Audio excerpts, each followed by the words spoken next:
വേണ്ട, ഞാൻ പിടിച്ചോളാം.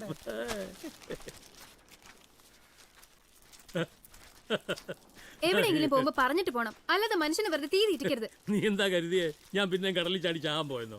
ഇതൊക്കെ വാങ്ങിക്കാൻ ടൗൺ വരെ ഒന്ന് പോയതല്ലയോ. അവിടെ ചെന്നപ്പോഴാ കുഞ്ഞുഞ്ഞിന്റെ കാര്യം ഓർത്തത്.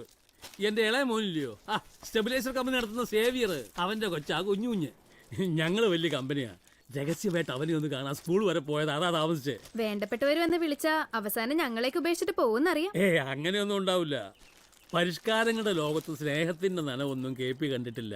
അത് നിങ്ങളിലൊക്കെയാ കണ്ടത്. അതുകൊണ്ട് ഇനി ഇതാണ് എന്റെ ലോകം. പിടിക്കേ. ഇതൊക്കെ KP നിനക്ക് വേണ്ടി വാങ്ങിച്ചാടി? ടാക്സി പിടിച്ച് ടൗണിൽ പോയത് ഇതൊക്കെ മേടിക്കാനാ. വാങ്ങിച്ചോ? കഴിഞ്ഞ ദിവസം നീ ബിരുണിയോട് പറയുന്നത് ഞാൻ കേട്ടായിരുന്നു. ഇന്ന് നിന്റെ പിറന്നാളാണെന്ന്. ഇതെല്ലാം അച്ഛന്റെ പിറന്നാൾ സമ്മാനങ്ങളാ.